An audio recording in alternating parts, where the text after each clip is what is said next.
Hello, everyone, and welcome to your G.I. Joe read-along book.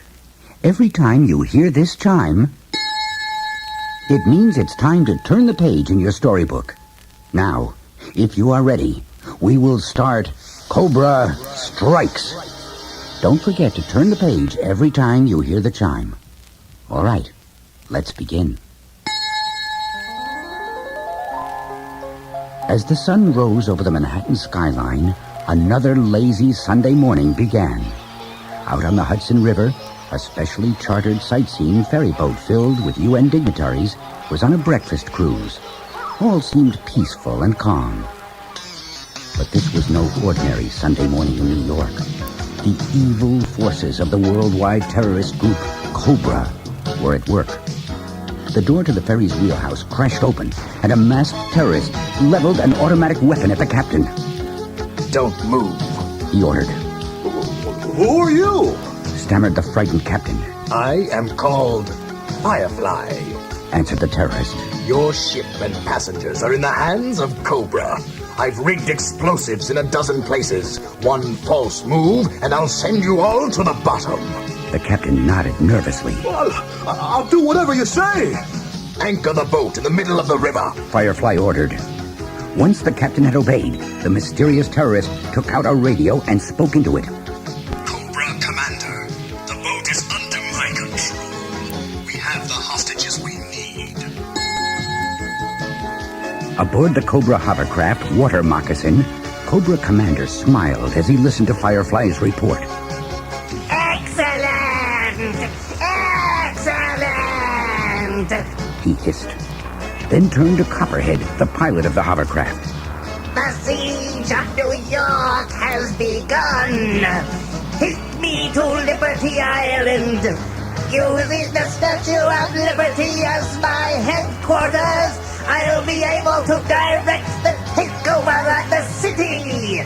Then I'll demand $100 million. The biggest ransom the world has ever paid. The Water Moccasin sped off, followed by Cobra hydrofoils. Minutes later, the invasion of New York City began, with Cobra Commander ordering, There is no time to waste! Kill anyone who resists! Hour after hour, cannon blasts and machine gun fire rocked the island of Manhattan. Everyone was caught off guard. The battle was a brief one, and a short time later, Cobra Commander had established his headquarters in the top of the Statue of Liberty. Cobra Commander immediately issued 2 orders. Fortify the island! Then contact Major Lord Destro and the Baroness. I want them here at once!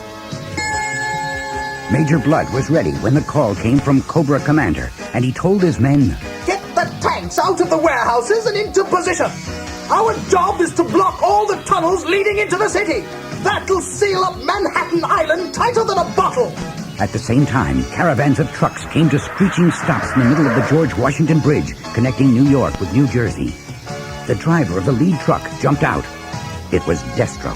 He shouted to the Cobra troops who were pouring out of the other trucks. Block all lanes. Get the men into position. Don't let anyone in or out of New York. In a television studio in downtown Manhattan, a female guest on a morning talk show made a startling revelation. She pulled off her blonde wig to reveal her true identity to the TV audience. She was the Baroness, Cobra's top-secret agent. As she drew a gun on the startled host of the show, she announced to the cameras, Cobra has taken over New York. We have UN dignitaries as hostages. Until our ransom demands are met, the city is in our power. Anyone found on the streets will be shot. Resistance is futile. New York's law enforcement agencies were helpless. The entire city was caught in the coils of Cobra. Only one team could break Cobra's stranglehold. That team was the elite counter-terrorist strike force, codenamed G.I. Joe. At the G.I. Joe underground headquarters, called the Pit, all units were on standby alert, as always. Hawk, the G.I. Joe commander-in-chief, assembled his forces into strike teams and within hours of Cobra's ransom demand, G.I. Joe was ready to launch a counterattack. Hawk reviewed his last-minute instructions to his men. You all know your assignments. Rescue the UN delegates first. Once they're safe, move lightning fast with our plan. Transports are now waiting to take you to jumping-off points along the coast. Good luck. Aboard the ferry, Firefly was scanning the harbor for approaching ships. It never occurred to him that an attack might come from beneath the waves, where at that very moment, the G.I. Joe underwater specialists, Torpedo and Deep Six, were making their way to the ferry. Undetected, they boarded the boat and removed their diving gear. Armed with automatic machine guns, they headed topside and burst into the wheelhouse. G.I. Joes! Screamed the terrorist. You'll never catch Firefly!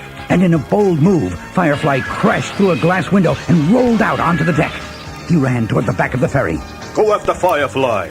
Deep Six told Torpedo. I'll radio Wild Bill and Flint to come in with the helicopters. Finding Firefly was like looking for a ghost.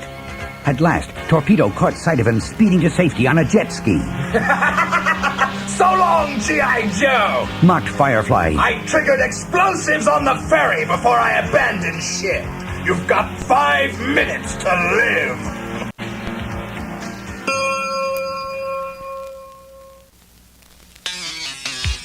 Less than 2 minutes after Deep Six's call, the Joe Team choppers were hovering near the ferry. It took them another 2 minutes to rescue Deep Six and the UN delegates. The huge helicopters flew off just moments before a massive explosion blew the ferry into splinters. In the chopper, Deep Six winked his thanks to Wild Bill. Then he picked up the radio and announced, Operation Retriever to all units. All ducks safe. Go get 'em, G.I. Joe. From various points along the coast, teams of G.I. Joes sprang into action.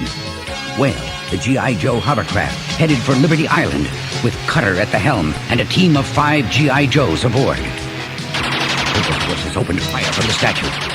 Shells exploded and bullets whizzed past Cutter as he steered clear of the enemy barrage and moved closer and closer to shore. From a barge below the George Washington Bridge, Duke and his team prepared to launch a surprise attack. Rock and roll is in position up on the bridge. Duke told his men. Get your jetpacks on. Holding grenades and weapons, the 3 G.I. Joes jetted upward and above the bridge roadway. Let 'em have it! Duke yelled as he hurled down a grenade. Yo, Joe! The explosion sent a surprised Destro scrambling for cover, snarling. G.I. Joes! Then he ordered. Blast them out of the sky! The Cobra troops turned their fire on Duke and his team. Suddenly, from one end of the bridge came the roar of a motorcycle. It was rock and roll on his specially built bike. The cycle's machine gun turret spit fiery lead, and the Cobra troops began to fall back. Deep under the city's streets and rivers, teams of G.I. Joes prepared to clear the tunnels of Cobra defenses. One team managed to sneak up on the tank blocking one tunnel. A shot from a G.I. Joe self-propelled gun reduced the Cobra armor to smoking rubble. In the other tunnel, the Joe team in a tank approached a Cobra tank, cautiously. As their tank's turret came out of the shadows into the light, Major Blood spotted them and shouted, A G.I. Joe tank! Open fire! The Cobra tank fired quickly and missed. The G.I. Joes returned the fire. There was a blinding flash, followed by an explosion. Major Blood jumped away from his smoking tank and yelled orders to his support infantry. Hold them off while I make good my escape! And away he sped in a Cobra stun. Once the tunnels were cleared, G.I. Joe infantry teams blasted their way past Cobra troops into the city. Scarlet and Snake Eyes headed for downtown Manhattan. Their objective was the TV studio the Baroness had taken over. Inside the studio, the terrorists warned the Baroness of the Joe team's approach. What? G.I. Joe forces inside the city? She gasped. Well, you know the escape plan. Head for the roof! The Baroness and her agents raced into the hall just as the elevator doors opened. Too late, Baroness. Yelled Scarlet. This time we you. The Baroness reached for her gun. Scarlet was faster, and she blasted the pistol from the Baroness' hand. The terrorist began backing away. Without a sound, Snake Eyes sprang into action. The martial arts expert quickly KO'd the other agents. When the Baroness had backed to the end of the hallway, it looked as if she was trapped. Suddenly, the sound of a helicopter overhead reached their ears. That's blood with my aerial taxi! Laughed the Baroness as she raced to a window and climbed out. Before Scarlet could reach her, the Baroness had grabbed a rope ladder that was lowered from the helicopter, and away she flew in the Cobra chopper. Back at the Statue of Liberty, Cobra Commander received each new report with anger. His forces were on the run. The reports are bad! He hissed to his guards. Firefly, blood, and the Baroness have been routed! Destro can't hold out much longer!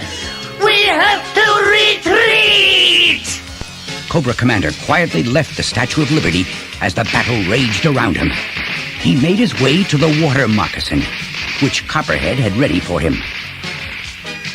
We'll pick up Destro on our way out! Cobra Commander said as the hovercraft sped away. On the bridge, the Cobra forces were now surrounded. Duke and his team had dumped their jetpacks and joined Rock and Roll on one end of the bridge, while another G.I. Joe team joined the battle at the opposite end. The fighting was fierce. There's only one way out!